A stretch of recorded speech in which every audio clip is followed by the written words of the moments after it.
In today's fast paced business world, there's an underlying issue that often goes unnoticed, yet its impact is profound. Leaders everywhere are missing a critical piece of the puzzle, leaving teams feeling disconnected and businesses struggling to reach their true potential. And that's what we're talking about today on Marc Haine Live.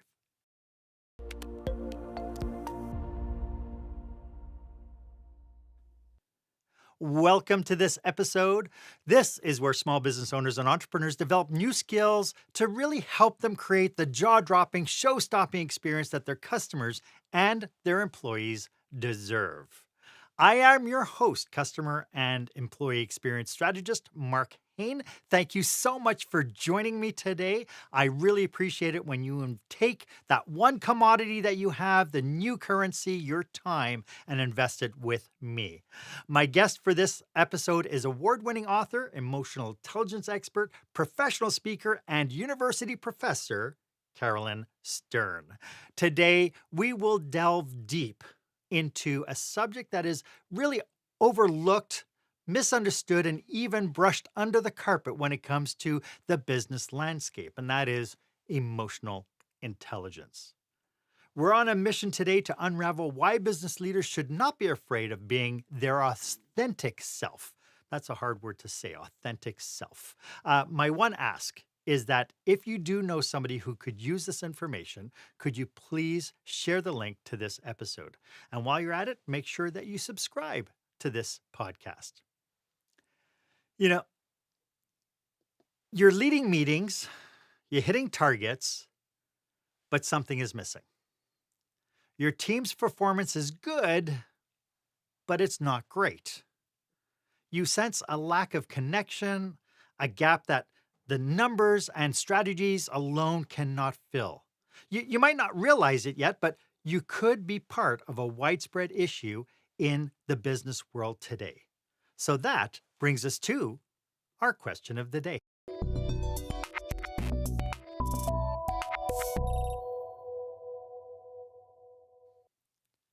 So, when was the last time you felt truly in sync with your team?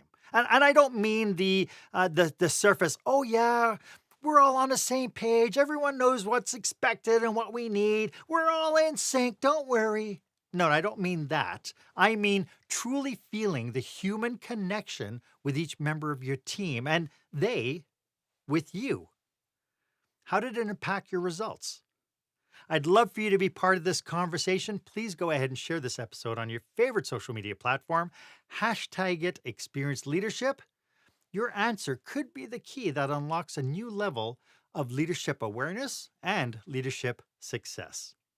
As I mentioned, my guest today is a force to be reckoned with. Rented lips. She's a force to be reckoned with in the realm of leadership and emotional intelligence. Carolyn Stern is not just an expert, she is a trailblazer in leadership development. An award-winning author, acclaimed speaker, and esteemed university professor, she has transformed how leaders really globally think about and harness their emotions.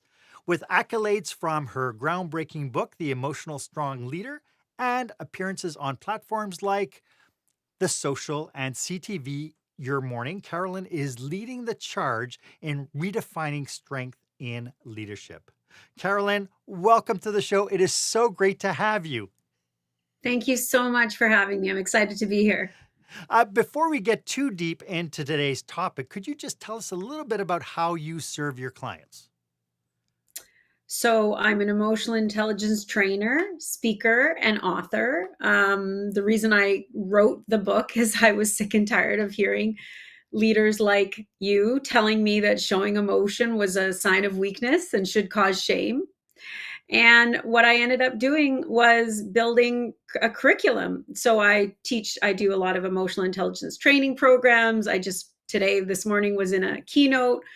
We do a lot of retreats, workshops, assessments, but we really get people to understand what their emotional makeup is and how that's helping and hurting their leadership. I love it.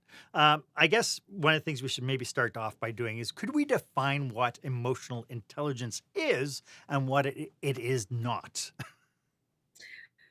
Well, it's not a mushy skill. You know how everyone says it's a soft skill? There's nothing soft about it. There's a lot of science behind it. Really, what you're trying to do is it's really being intelligent about your emotions.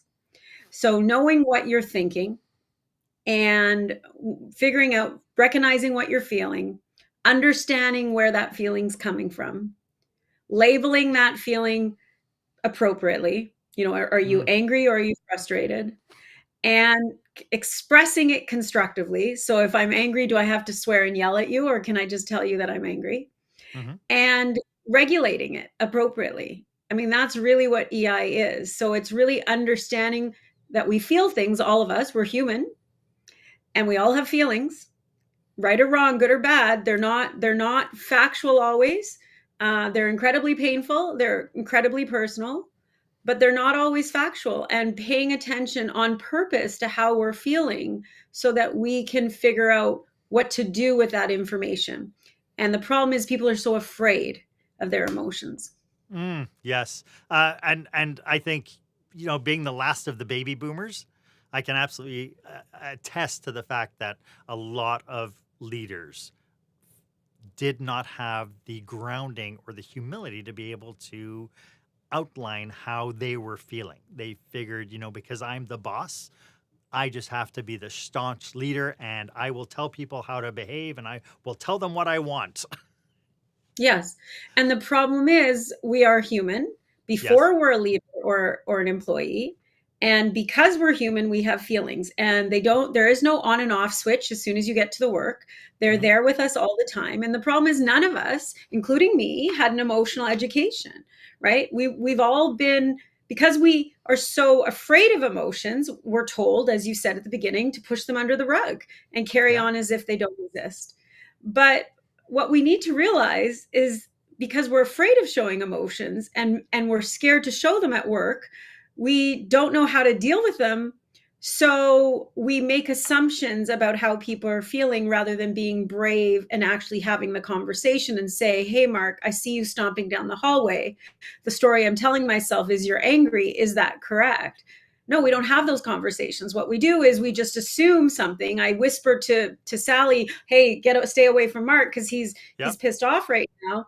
But in actuality, if I was brave enough to say, hey, are you angry? And you might say, no, I'm not angry at all. I'm just frustrated. The challenge is, this is how mishaps, miscommunications, and misunderstandings happen in the workplace, because what psychologists call attribution bias. I'm attributing an emotion to your behavior, but I'm not actually being brave enough to ask you, hey, is this how you're feeling? And Mhm. that's how we make too many assumptions in the workplace, and that's how come we have so many misunderstandings in the workplace. So, how would you define the lack of emotional intelligence in today's business leadership landscape? In what Is it way? change? Well, because, we had prior to COVID, it seemed like COVID was like a tipping point for many different things. And so now, the baby boomers are starting to retire. The millennials are in those leadership roles now. We're taking the next generations are stepping in. Is emotional intelligence now in the corporate landscape? Is this something that people are being aware that it needs to come to the surface? Oh, yes. So ever since the pandemic, Uh, I mean, emotional intelligence has been around since the early 1990s, Mhm. but it's been resurrected. I think what's happened is when the pandemic hit, we were all emotional, and we could no longer stuff our emotions under the rug. We were scared about our safety. We were scared about losing our jobs. We were scared about a lot. And so organizations now, like I've had my business for 17 years, as I told you. And for Mhm. the beginning, when I first started, I had to convince people what emotional intelligence was, and why they should do emotional intelligence training and invest in it.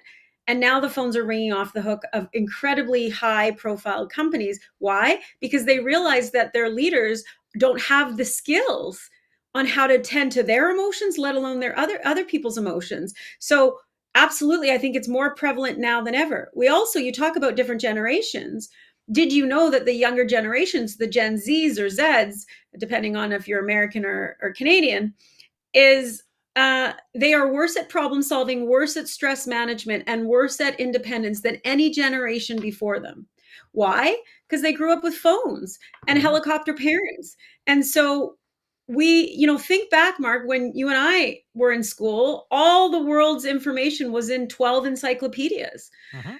You remember in the good old days when all you had to do is go to the library and look for all the information under those 12 encyclopedias? Well, now the world information is at everyone's fingertips. And so we have to realize that this generation, this upcoming generation, didn't grow up the same way we did. And if we as leaders are looking at them thinking they see things from our lens, that's a huge mistake. You are not the standard to which everything is judged. We need to remember, just because I woke up a certain way today doesn't mean that you woke up a certain way. And unfortunately, with emotional intelligence, a lot of that's underneath the surface. What Sure. you see is my communications, what you see is my actions, but what you don't see is all the things contributing to my communications and actions, my fears, my motivators, my stressors, my concerns, my assumptions, my aspirations, my biases. All of those things color how I act and talk. And Mhm. if, unless you're having those deeper, as I call them in the book, and inner iceberg conversations, then you're missing the boat. It's like what killed the Titanic was not the little piece of ice above the waterline. What killed that unsinkable ship was the huge piece of ice below the waterline. Well, guess what? People are a lot like that. What you see is just the tip of the iceberg. You don't see all of the stuff underneath the iceberg. And until we start having those deeper conversations at work, we're completely missing the boat. So, what behaviors or patterns do you typically think, or do you think signify that a leader lacks emotional intelligence? Is it only the that they're not vocalizing their moods, or is there something deeper? No. So emotional intelligence can be broken down into 15 different skills. And in the book, The Emotionally Strong Leader, I talk about, you know, maybe you're really good at something, or maybe you're really weak at something. And sometimes what you think you're really good at might actually be your strength, might end up being a liability. I'll give you an example. Let's take self-regard. Self-regard is one of the 15 of emotional intelligent competencies. On a scale of 1 to 10, Marc, I'm going to put you on the spot. How confident and self-assured are you? Probably be about a 6.25. Okay. How come you didn't give yourself a 7, but also how come you didn't give yourself a 5? Well, I know that I have imposter syndrome in some aspects. As good as I know that I am in certain things, I also can very much aware of my weaknesses. Do you know anyone that has so much confidence that they become overly confident? That's the dark side of self-regard. Like, do you know anyone I can think of, even in politics, perhaps, where they're Absolutely. right, that they're overly confident. They might have an inability to admit mistakes. They might be a borderline narcissist. That's the dark side of self-regard. Well, guess what? Each one of these 15 different skills that I talk about in the book have a dark side. So for me, I'm like you. I struggle with self-regard. I have low self-confidence, and people are always surprised by that, because if they saw me, they see me on stage, I'm always I'm leading teams, I'm leading, I'm the thought leader in this is expert in this field. But that doesn't mean I don't have insecurities. Mhm. The interesting thing about insecurities is it's invisible. So unless I show you that I'm insecure with my actions or my communications, you wouldn't know. So maybe some of your listeners today might be like, oh, wow, he's got imposter syndrome. I never knew that about Marc. But that's the whole point. Why are we showing, you know, why can't we just be honest and say, hey, I have low self-regard, but I'm also, and this is what I wrote in the book, is you can be emotional and strong. They're not mutually exclusive. Mm. I think the best example of this that I have to tell people, because my whole life I was told I was too emotional. Well, guess what? I'm making a living out of it now. And emotional, all that means is I feel things deeply. Mhm. So absolutely, I cry at any Hallmark movie. But I also am a badass business person. And when I have to, I can be strong. So you can be emotional and strong. They're not mutually exclusive. And the best story I can use to describe this is, and you can imagine this because you're also a keynote speaker. 10 minutes before I was about to go on stage in front of over 100 people, I got a call from my mother that my father died, Mm. and I was the keynote, and I had to put on the show. And I want people to realize that I did the keynote. It was, I think, 60 or 90 minutes long. I can't remember. But after the keynote, at the very end, I dedicated my talk to my dad, and the whole audience was in awe because they had no idea what was going on for me internally as I was sharing externally about emotional intelligence. Mm. Well, 20 years ago, Marc, I could have never done that. Right. Emotional intelligence truly saved my life. It's made me be able to have the cognitive skills and mental strategies to be bigger and stronger than my emotions. Now that doesn't mean I have to strong arm my feelings or pretend that I don't I don't feel things, right? And have a steely resolve not to feel, right? All this means is that, as I said earlier, is I recognize that I feel things. So that day when I found out my father passed, there was a myriad of emotions. I felt grief, I felt sadness, I felt anger, I felt disappointment, I felt regret, I felt a myriad of emotions. And to understand what those feelings, where they're coming from, to label them appropriately. Am I frustrated or am I angry? To express them constructively and to regulate them appropriately. If we can learn to do those simple things, we can learn to be more intelligent than our emotions. Right. But to your point, the example that you just provided about having to go on stage and do the keynote, does that mean then that we have to be better at compartmentalizing? Once, like, it's one thing to recognize this is how I'm feeling, but I got a job to do, and so I'll get the job done, and then I'll deal with how I'm feeling about it afterwards. Is that a fair assessment? No, no, I think you can feel things. In that example, I had a job to do, and I didn't Hmm. think it was the proper place to Right. share what had just happened with an audience that didn't know me. I didn't want to put Right. them in a in a bad state. I wanted them to be open to learning. So I had a job to do. But there are times at work that you're going to be frustrated or angry or sad or stressed. And it's not about compartmentalizing those feelings. It's about recognizing that you feel things and pressing pause. It's about making sure our prefrontal cortex, the thinking part of our brain, is smarter than that little amygdala that wants to fire off and think we're in danger. So if Right. in a business case, if you came to me with an unrealistic expectation and I'm really angry and all I want to do in the moment is tell you screw you, I don't want to do the project. I don't want to make one moment in time define me forever. Right. So there are times that, yeah, you might, in that case with the keynote, I did have to park my emotions. I had a job to do. And then afterwards I grieved. I said what I wanted to for my dad at the time. I acknowledged him and, said goodbye to him in front of those 100 people, but I still Mhm. had a job to do that I was being paid to do. At work, you might be able to say to your boss, hey, rather than screw you, you might say to him, hey, I can't get project X done by next week, but if you or by this week, but if you let me do project Y by next week, then I can probably get it done. Is that fair?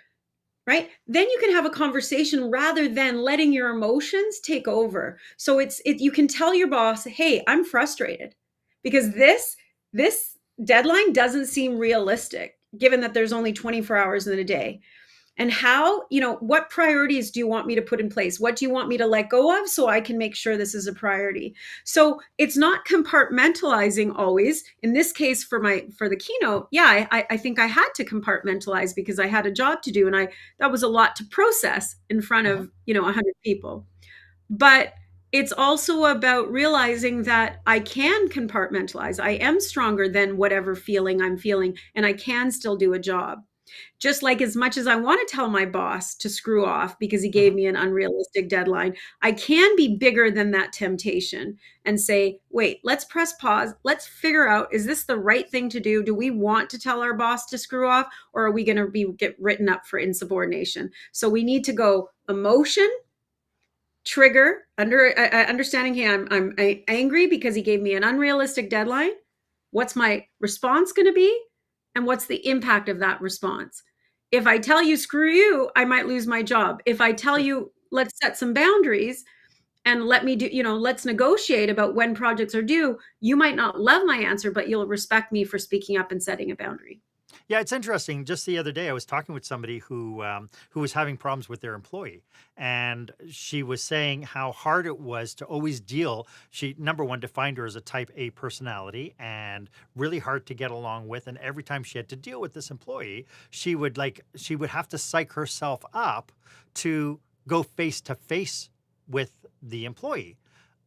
Uh, I'm challenged because the emotional intelligence component is this a two-sided coin that you also have to understand the angst and the uh, capacity of the people we're dealing with as much as our own thing? Because obviously she had fear as a leader. She was exhibiting that when we talked about it. She goes, "Yeah, I'm a little bit scared of dealing with this person because it always comes out to this big blowout." How much does she have to be aware of what that other person is feeling? Well, it's interesting. I just had a lot of people in the audience today when I spoke this morning asking me that question. What happens when you're emotionally intelligent, but the other person you're not dealing with isn't? All your control is your side of the street. So Yes. absolutely you need to be aware of how that other person may or may not react. But one of the questions I would suggest to your client might be, okay, if you're scared of speaking up because you're worried it's going to blow up into something, what you might want to ask your colleague or your boss is to say, hey, if I want to throw out another idea, or if I want to challenge some of your ideas, how can I do that in a respectful way without it blowing up into being a disagreement? Hmm. And then shut up and listen Yeah. to what they have to say. They might say, oh, I just want you to tell me what you really think.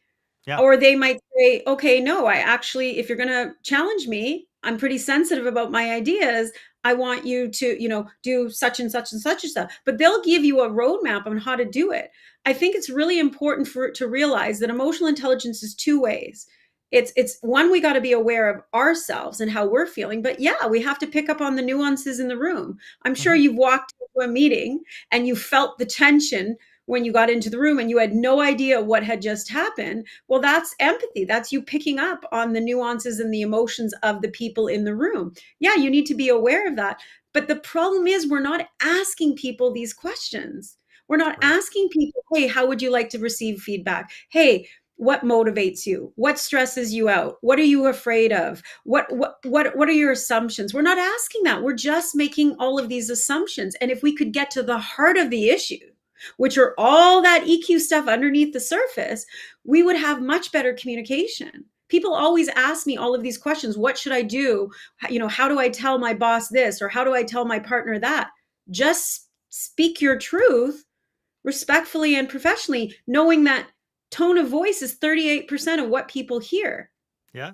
You know, body language is 55%. If I want to have a disagreement with my partner, maybe the last thing I need to do is not sit across the table from him. Maybe the best thing I need to do is sit beside him on the couch or go for a walk holding hands in hand in hand. Body language says a lot. So can we figure out what we want to say, figure out, as you said with your client, they were fearful of the aftermath. Well, I would ask them deeper questions like, what are you afraid of? What are you Hmm. afraid that you won't be able to handle the conflict? Or are you afraid that they won't like you? Like, what is it that you are afraid of? Are you afraid you're going to lose your job? Because the fear is the answer. The fear is the reason why they're not doing it. That's the real issue. And if you can get to the real issue, then you can solve the right problem. Right. Right. Yeah, it makes perfect sense. The mental wellness and mental health within organizations now, that is a constant conversation. How much is employee mental well-being tied to a leader's level of emotional intelligence? The byproduct of emotional intelligence is an emotional well-being, and what emotional well-being is happiness, being satisfied, enjoying your very many aspects of your life. And it really is associated with four different emotional intelligence skills, which is self-regard, which we talked about already, an area Mhm. that we both need to work on. self-actualization, which is all about living a life of meaning and purpose and wanting to be the best us that we can be. In that case, I rank really high on that. I'm on the dark side. I'm never satisfied. I just wrote an award-winning book, and rather than celebrating, I'm on to the next book, right? So any of your listeners perfectionists like me, right? Bigger, better, more, always wanting to go. So that's one that affects our happiness. Interpersonal relationships, how well you connect and relate to others. Can you build mutually satisfying relationships? And optimism, what kind of a positive attitude do you have about life? All of those things relate to our emotional well-being. And unless I call them like emotional muscles, Marc. We have 15 different emotional intelligence muscles underneath. And supposedly, if I did more ab crunches, I'd have a six-pack that came out. That I have yet to see that. But it's the same thing with emotional muscles. If I work my muscle more, if I work that and I do the exercises, if I struggle with independence, I worry about what people think of me, which is hard as a public figure. I have to care less about what people think. If I get a thumbs down on one of my videos, I have to be okay with that. Mhm. And that's tough. It's easy to say, not easy to do. And so in order to build that muscle, I have to do the work, and the work is hard. Just like crunches are hard at the gym, building independence is hard in life. And so these 15 different skills that we teach, and by the way, emotional intelligence can be enhanced. It isn't like IQ that peaks at 17 or 18. It can grow. And one study shows it says it peaks in our 60s. So we both have hope. And it rises as you get older, but it changes throughout time. Mhm. Every year it's different, right? Like how are you faring this year might be different than how you're faring last year. Yeah. And again, coming out of COVID, we all felt how radically different we could be feeling at any particular moment. Yes. And we went through a roller coaster ride. We sure did. I want you to think of how you felt March 2020 and how you feel now. Mhm. We've gone through a lot, but are you even paying attention to how you're feeling? Or are you or your listeners just going on to the next Zoom meeting or the next Teams meeting or the next board meeting? Are we even checking in with how we're feeling? Because how you feel at work and about your work affects how you perform at work. And if Mhm. people started paying attention to how they feel at work, I mean, if we're measuring performance at work, this is your expertise here. If Mhm. we're measuring performance, then we got to get in touch with the heart of the issue, which is emotions. Right. Yeah. I would love to get into some steps of how we can grow our emotional intelligence. As you mentioned, it's something that can be developed. I'd like to get to that, and we'll get to that right after this. When the spotlight shines on your business, are customers applauding or yawning? In other words, how is your business performing? Make your business a star with the new book, Lights, Camera, Action, Business Operational Excellence Through the Lens of Live Theater by Marc Haine. Marc uses his business and acting experience to help you see your business like a live show, so you can create a performance your customers will never forget. Buy Lights, Camera, Action today at your favorite online retailer or directly at marchaine.com. Welcome back. I am speaking with the author of The Emotionally Strong Leader: An Inside Out Journey to Transformational Leadership with author Carolyn Stern. Carolyn, why don't you tell us you've hinted to a bunch of things about your book. Why don't you give us a quick little synopsis of what people can expect when they get your book? Well, the first thing that they can expect is I'm going to hopefully convince them that emotions are not the enemy. Feelings are not facts. Feelings are not good or bad, right or wrong. They're just an emotional reaction to a person, thing, or situation. That's that. And we need to become bigger and stronger than our feelings. We need to stop being so afraid of them and push them under the rug. We need to believe that they give us information rather than and look for that information. How am I feeling? What is that feeling telling me about me? And the second part of the book is really it's a self-coaching model. Once you figure out, I'm hoping people will realize that emotions, we don't need to be afraid of them anymore. We need to make friends with our feelings. But once they do that, then I want them to figure out what their emotional makeup is and how it helps and hurts their leadership. And so I take them through a 6-step process. And the first step is connect with yourself and figure out on those 15 different emotional intelligence skills, where are you strong? Where are you weak? Where are you in the middle? And where are you on the dark side, like that we talked about? And so we measure them. But here, that's only the first step. The second step is you got to ask people, do you see me the way I see myself? Marc, I bet we just met. I'm guessing that neither of us would have thought either of us had low self-regard, because on the outside we might appear confident, but we don't necessarily see it on the inside. And so what's really going on in the inside? So you've got to ask 5 people. In the book, I say consult with others. Step 3 is, once you've taken your self-perception and how other people see you, you got to figure out, what am I going to focus on? Clarify your focus. What is the thing that's getting in your way of being your best self? And then from there, you go into possibilities. What are the possibilities to get you stronger and bigger and build that emotional intelligence muscle? And in the book, I give you 60 strategies, depending on which skill you're whether it's impulse control or empathy or flexibility or decision making. There's all so many different emotional intelligence skills and composite skills that I get you to work on to figure out what you're struggling with. And then what's getting in your way? Why haven't you already done it?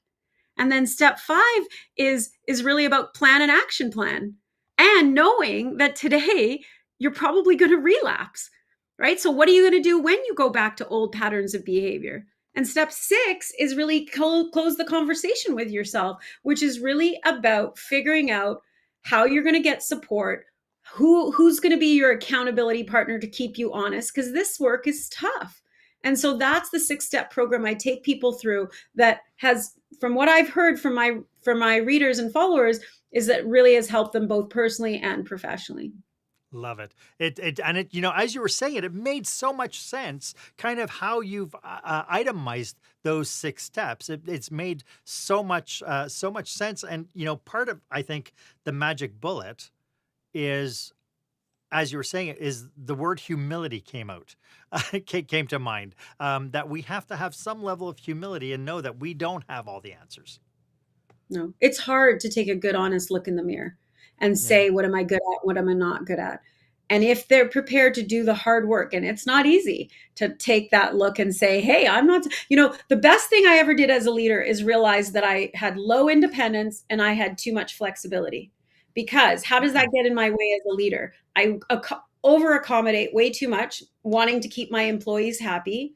And sometimes I need to be more stringent and care a little less about what they think. That's the work that I need to do. But you yourself and all your listeners have their own work. I have yet to meet. I have trained 35,000 leaders in the last 5 years. I have yet to meet one leader that has it all figured out. And so the issue is figuring out that balance. People always want to know, when the book came out, I got a lot of media coverage and they all wanted to know, what's the quick fix to become emotionally intelligent? It depends. It depends on what your starting point is. If you have low empathy, you need to care a little bit more. If you have too much empathy, you need to care a little bit less. You need to set better boundaries. So depending on where you're starting is the first step. The second step is, why do I do what I do? Why am I the way I am? The reason I realized that I had low independence is, bless her heart, I had a very overbearing mother. I still do. She now lives with me. I could write a book about that. But as a classic helicopter parent, she meant well, but she tried to give me the world to protect me from everything, like most helicopter parents. But what that did is I didn't learn how to stand on my own 2 feet. Well, now I'm a grown-ass adult. Now that I know that, I can do something about that. I can then say, hey, I struggle with independence. So as much as I want to ask you a validating question, Marc, like, oh, did you like this? Was this a good podcast? No, I need to just stop myself and trust that it is what it is, whether you liked it or not. I did my best and move on. And that's really hard for someone who struggles with what people think. And so it's really taking a good, honest look in the mirror, having compassion, not judgment. We are who we are, for our lived experience has made us who we are, and start to understand why you are the way you are. Because once you can understand your why, then you can do something about it. I love that. For the people who this message is really resonating with, how can people get in touch with you if they want to connect with you and learn more about what you're doing? So you can go on to carolynstern.com and find out all about me. But if you want to find out about our emotional intelligence training arm, which is eiexperience.com. So carolynstern.com if you want to talk to me. If you want to talk about emotional intelligence training or assessments or retreats or online programs, you can go on to eiexperience.com. And we'll make sure that the links are in the show notes. We've talked a lot about the challenges with emotional intelligence, not having it, the symptoms, the consequences, and so on. The end result, what does leading with emotional intelligence actually look like to somebody who's stepping into, let's say, a photograph of what emotional intelligence would look like in their corporate culture, within their team dynamics? What does that look like? It looks like you have better self-awareness. It looks like you have better control of your actions. It looks like you have more empathy for others. It looks like you have healthier relationships. It looks like you don't let your emotions cloud your objectivity. It looks like you know how to speak up and talk about not only your thoughts but also how you feel about things. It looks like having that confidence that you and I are trying to build. It looks like being fulfilled in your life. It looks like so many things. It looks like when you make a mistake as a leader, admit it. Have, as you said, humility, and admit when you've made a mistake. It's speaking up in meetings. It's bravely leading your teams. It's being vulnerable. It's doing the research and gathering all the facts and figuring out the pros and cons and then making a decision rather than letting your emotions cloud it. It's so many things, but it's necessary in the workplace because who you are is how you lead. And it's so important for people to understand who they are. And that's why the book is called An Inside Out Journey to Transformational Leadership, because I wanted people to realize they got to look inward first before they lead others. They have to figure out how they're showing up and how that's impacting others, because we all leave a wake, just like a boat leaves a wake. We all leave a ripple effect, and how we hope that our ripple effect is for good, Positive. but positive, but it might be unintentionally leaving a negative ripple effect. As you were saying, all these different snapshots, I get a sense that employees coming into this kind of environment where emotional intelligence is really strong, where leaders have a very high quotient of emotional intelligence, where team members themselves are endorsed and supported to have high emotional intelligence, that this would feel like a very safe work environment. Absolutely. Psychological safety. Amy Edmondson, who coined the term, she's on the cover of my book. She said, crucial and timely, Stern's guide to an inside out journey presents a vital roadmap for today's leaders. We absolutely need to create a safe environment where people do not feel judged to share their opinions and their ideas, because you might have the next big idea. And if you're too afraid, like let's be honest, creativity takes vulnerability. Putting your ideas out there for the world to judge is scary. Mm-hmm. Writing a book when I care so much about what the world thinks was hard, but guess what? I can be brave and afraid at the same time. And that's what I want. You mentioned people coming to you and wanting kind of like the quick fix. For the people who love Band-Aid solutions, what are some cautionaries we should be looking at when we want to start evaluating our own emotional intelligence and when we want to start kind of pushing the boundaries to get better at it? What are some cautionaries we should be aware of? Well, I think the problem is reading a book and Googling what's the top ways to improve your emotional intelligence. Well, the problem is it depends on where you're starting from. So for instance, I'm going to ask you again, I'm going to put you on the spot again. Independence, which is feeling self-directed, which is not caring about what people think. I struggle with that. Where are you on that? Do you feel like you're very self-directed, or do you feel like you care too much about what people think? Or are you on the dark side, which is you never ask for help and people in relationship never feel wanted, needed, or trusted? Are you on the dark side? I'm on the dark side. Yep. And I know, but I still know that I have lots of weaknesses. But one of the biggest challenges I think I've had is asking for help. Right. So you and I are on completely different ends. So if you never ask for help and I ask for help too much, I'm not going to give us both the same strategy.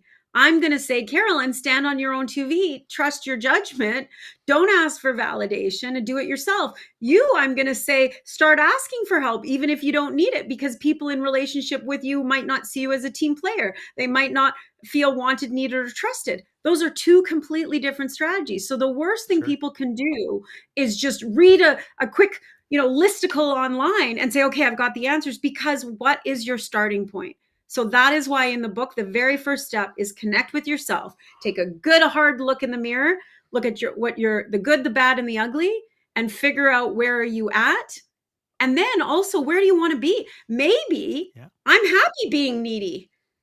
Hey, the positives of being needy is I get a lot of help. I'm the damsel in distress. People help me a lot. I delegate. So that gets a lot of work done.